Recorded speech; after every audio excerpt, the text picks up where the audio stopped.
Can I touch that? Oh, good. Good afternoon, everyone.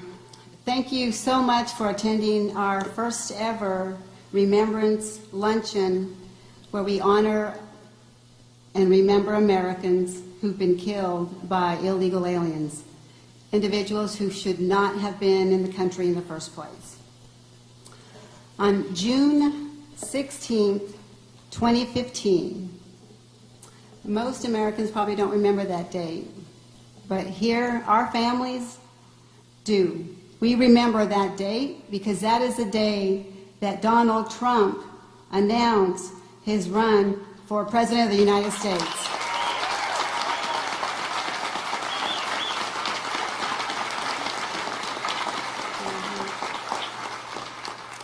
There is only one candidate who spoke the truth. There is only one candidate who reached out to our families, our stolen lives families, America's most forgotten families. There is only one candidate who embraced and took in his arms the mothers whose children were killed, innocent victims. And for over 15 months, Mr. Trump has traveled all across the United States and met with our families and listened to their stories.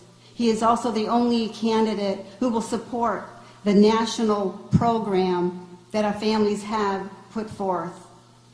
This amazing man is Mr. Donald Trump, and I would like for you all to please put your hands together and give a warm, warm welcome that we are so honored for Mr. Trump to be here with our families.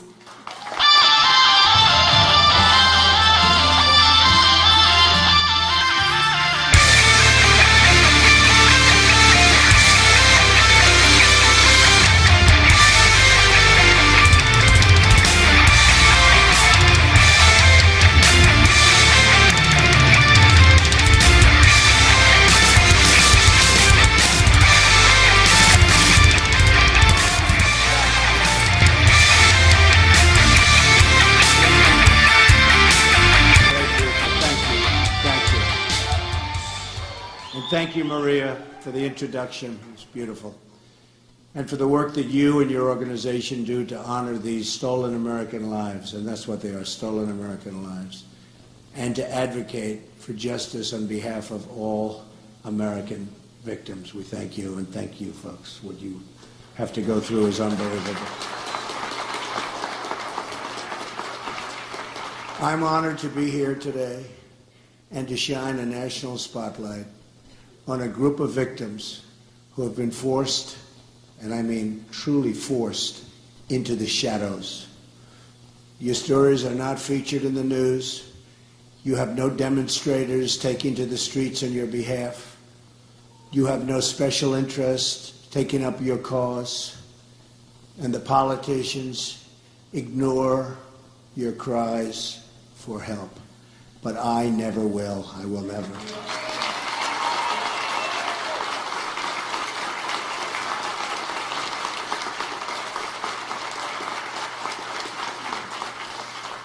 And I've known many of you for a long time now. It seems like a long time, but I'm still here and you're still here, right? I'm still fighting.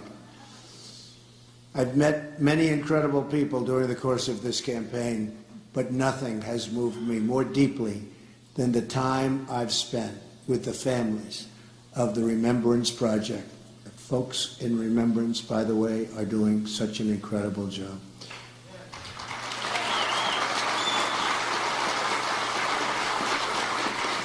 And the strength and the courage that you've shown in your very often lonely fight for justice. We'll get there. You are the heroes. You are. And your actions will help us to save the next 1,000 American citizens from losing their brothers and sisters and sons and daughters and parents. The most fundamental duty of government is to protect American lives.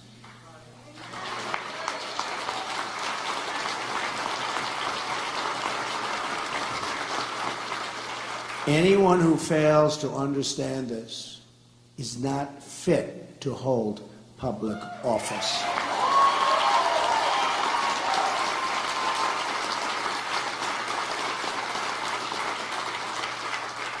Every day our border remains open, innocent Americans are needlessly victimized and killed. Every day sanctuary cities are left in place. Innocent Americans are put in harm's way. Every day we fail to enforce our laws. In a day, and this is absolutely happening all the time, is a day when a loving parent is at risk of losing their child. And it's happening every single day. All across this country, dining room tables have an empty seat at the family table because our government abandoned its duty and failed to enforce its basic laws. There are a lot of numbers in the immigration debate. I've been talking about it for a long time. And obviously people agree with me because you see what's happening, you see the numbers, you see the polls, you see what's going on at the rallies. A lot of people agree with me. Almost, it seems everybody agrees. You almost say, what's not to agree with? But let me give you what's not to agree with. But let me give you the most important number of all. That most important number of all is the number of American lives that is acceptable to lose in the name of illegal immigration. Let me tell you what that number is. 0, 0.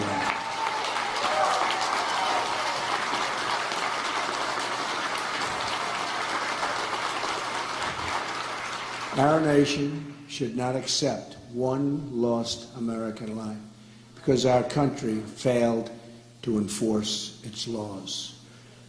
What do you tell the mother who just buried her daughter because someone was released at the border who should have been sent home or should have been imprisoned in another country? What do you tell the young boy who will grow up without a dad because a criminal was deported 5 times but was allowed to keep coming back and coming back and coming back into our country, doing tremendous harm? What do you tell the wife who's lost her husband because a sanctuary city released an illegal immigrant from behind bars? This has to end. It will end. If I become president, I promise you it will end.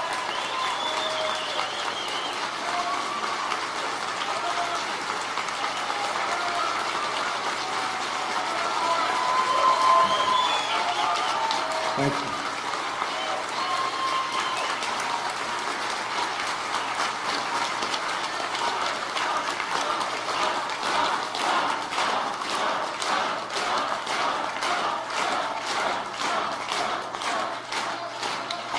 Thank you, everybody. Thank you. Thank you. I love you. We love everybody in this room. Special, special people. Not one more American life should be given up in the name of open borders. Just look at what happened in the last few days. Last week it was reported that authorities detained an illegal immigrant in the Austin area who was responsible for nearly a dozen sexual assaults and had been previously deported 5 times within a 3-year period.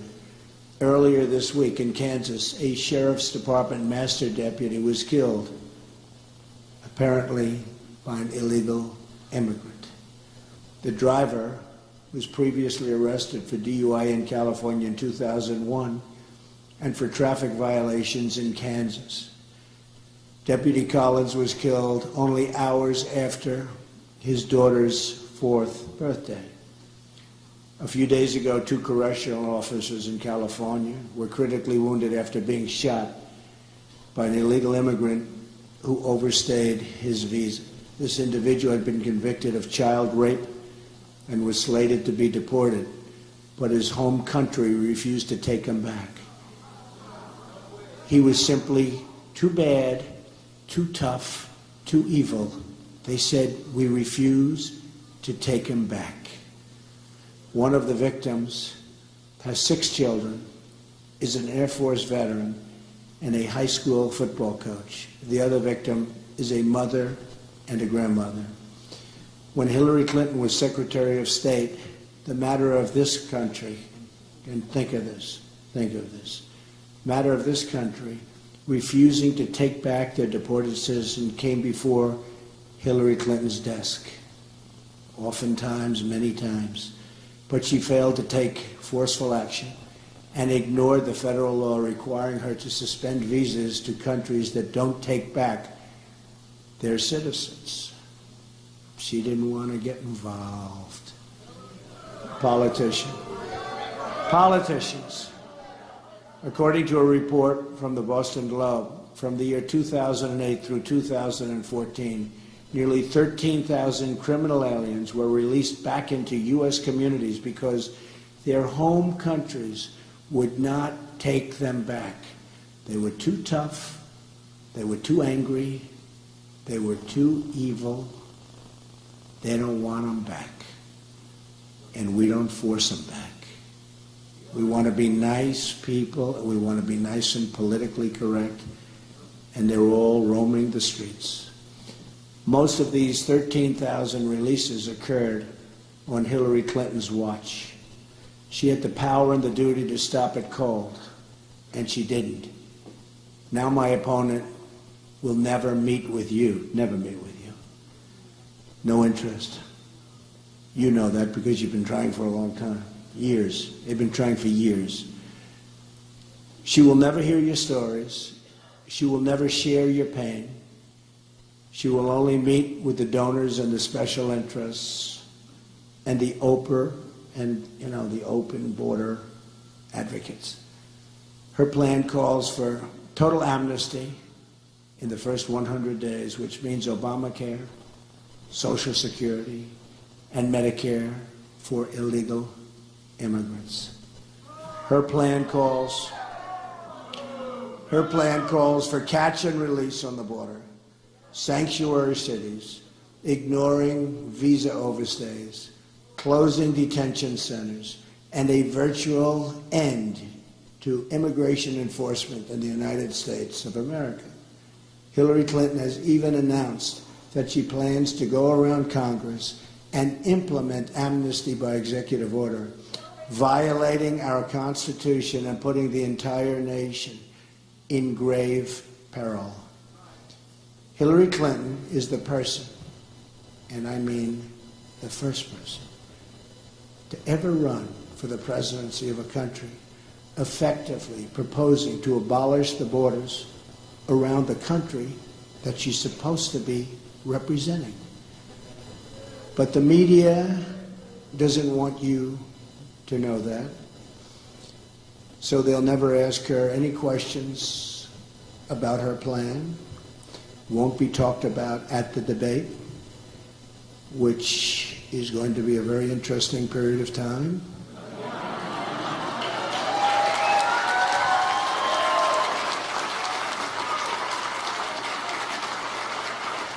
Like how she'll afford to give lifetime welfare and entitlements to illegal immigrants, or how many people will be victimized because of the illegal immigrants that will be released from federal custody, right at the border or inside of the border.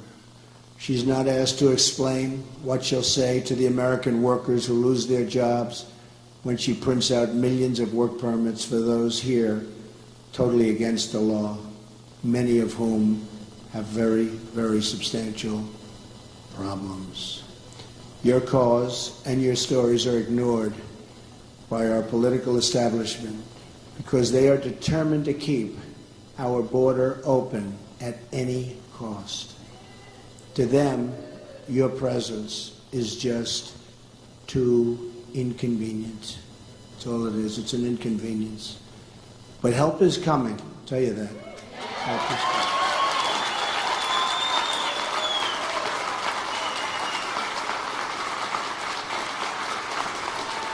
On November 8th, we're going to win the White House.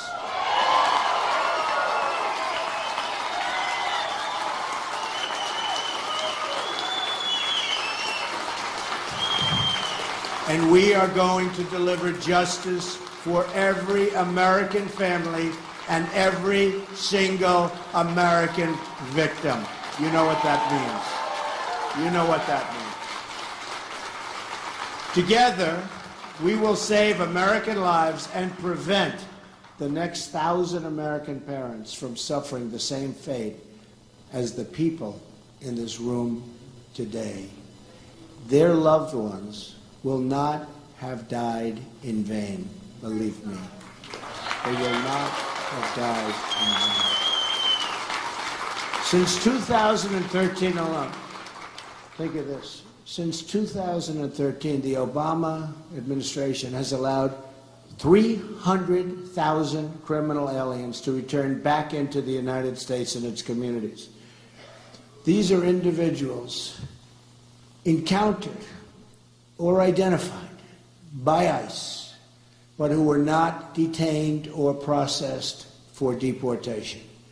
According to the federal government's own data, there are more than 2 million convicted criminal illegal immigrants inside of the United States right now. 2 million. Then we wonder, why do we have such crime? Why do we have such violence? And this is true violence. This is violence like most people have never even heard of before.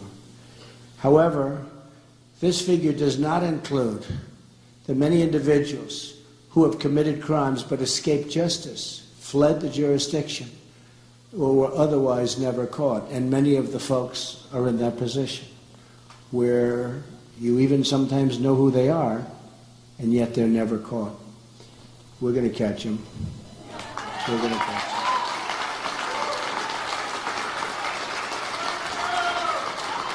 Many crimes committed by people here illegally remain open cases, and yet our government knows a lot about the people that did it, but they don't go after them.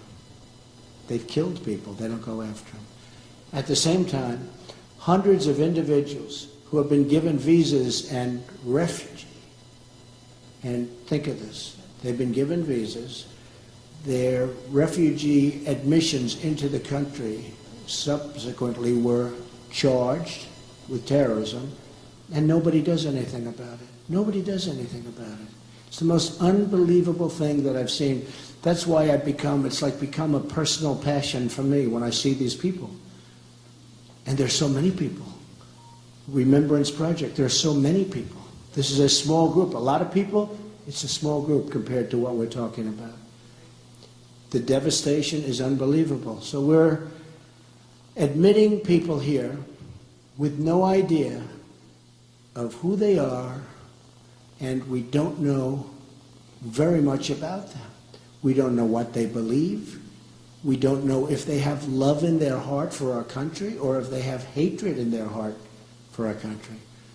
Whether it's drugs, terrorism, or violent crime, our government is utterly failing in its core mission to defend and protect the people of this country. The Border Patrol agents, these are incredible people. They endorsed me. First time they've ever endorsed a presidential candidate. Thank you. They've warned that Hillary Clinton's plan would put the entire country in grave danger. I fully understand that. They called it radical, deeply dangerous, and warned it would trigger an unprecedented national crisis. They know. They know better than any consultant. They know better than anybody, the Border Patrol agents. Let's just remember our goal, to prevent the next family from suffering the same terrible fate.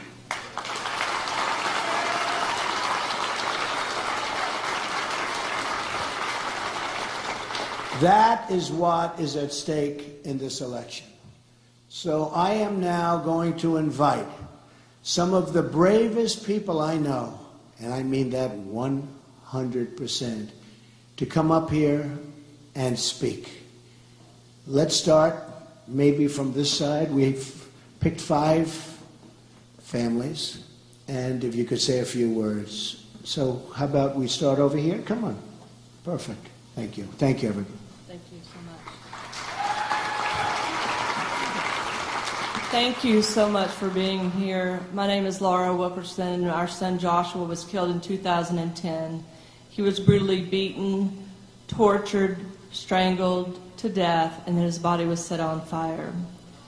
We sent out letters to every presidential candidate on the Republican side, and the only one we got back was from Mr. Donald Trump. He's really given us a voice. Our goal is to help people when this happens to them in their life. The first goal is to stop it, but we know there'll be more before it's stopped. And we want to be able to help them with burial expenses and legal counsel if need be, and to tell them that we have rights. We should have more rights than the killer.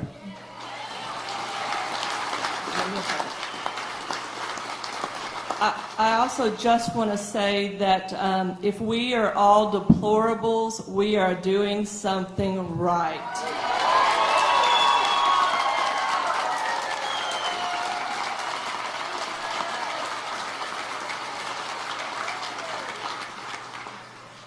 My name is Brenda Sparks. My son's name was Eric Cepeda.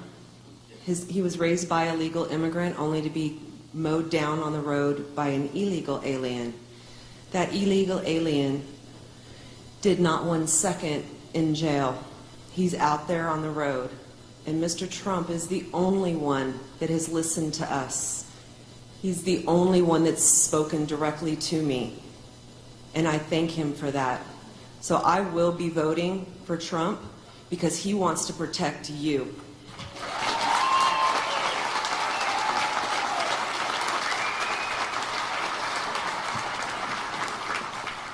My name is Julie Golvach, and my son Spencer in the Following new developments out of Philadelphia this hour as well.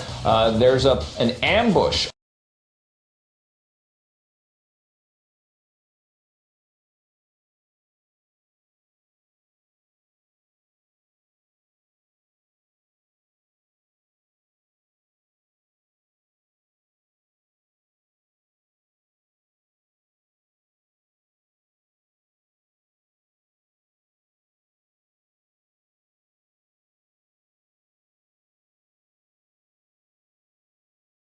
assault and attempted murder on his record.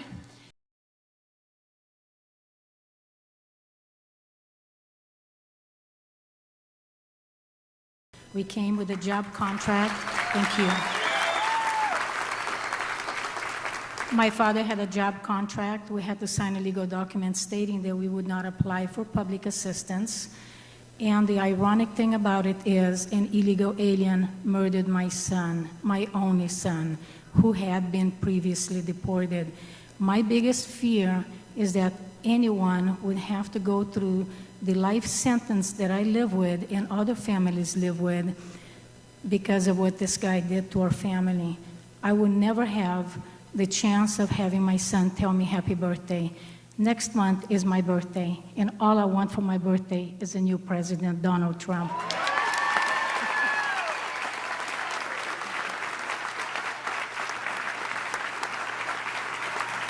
Hello, my name is Juan Pina, and my daughter, Christy, had just turned 14 years old when they found her murdered in Artichokeville in Castroville, California.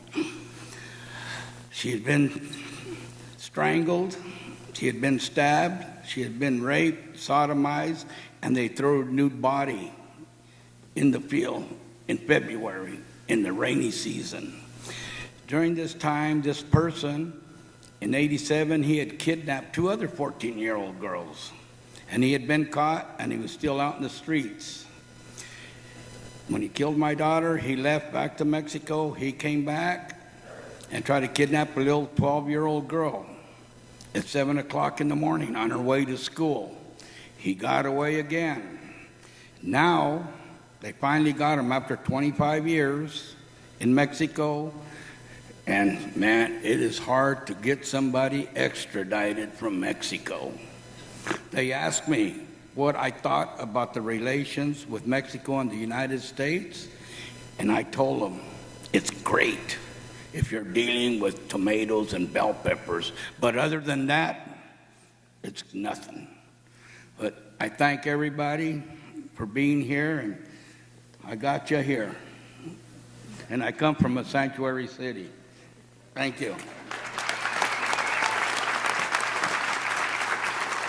Thank you very much. These are a few of the stories. There are thousands of these stories, and we have to work very hard, and we have to be very smart. These are truly wounded families, and sadly, they'll never be the same. I spoke to some of the families we met for an hour backstage, and I said, does it get better with time? And they actually said, it doesn't, and sometimes it gets worse with time, which is something that's incredible. So I just want to thank all of the folks. It's great, brave people. And they're representing a lot of other people, a lot of thousands and thousands of people where similar things have happened. And I think I'd like to ask maybe Maria to come back up, and we're going to ask her to say a few words. Thank you, Maria.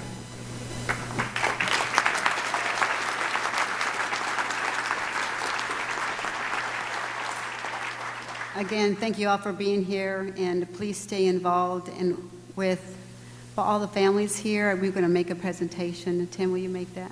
Yes.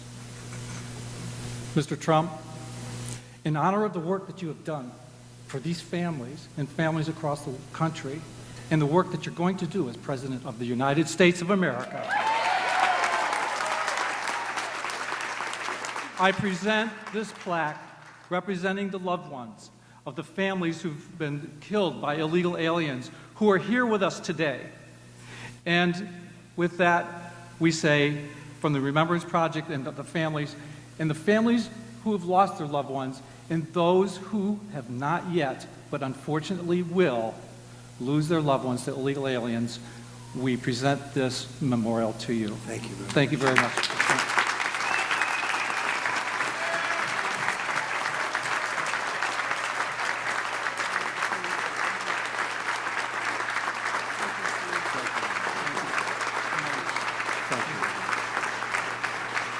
Well, thank you very much, folks, and I really appreciate it. And to these unbelievably strong and brave people, we will fight and we will win. And again, I say, your loved ones will not have died in vain, believe me. Okay? Thank you, everybody. Thank you very much.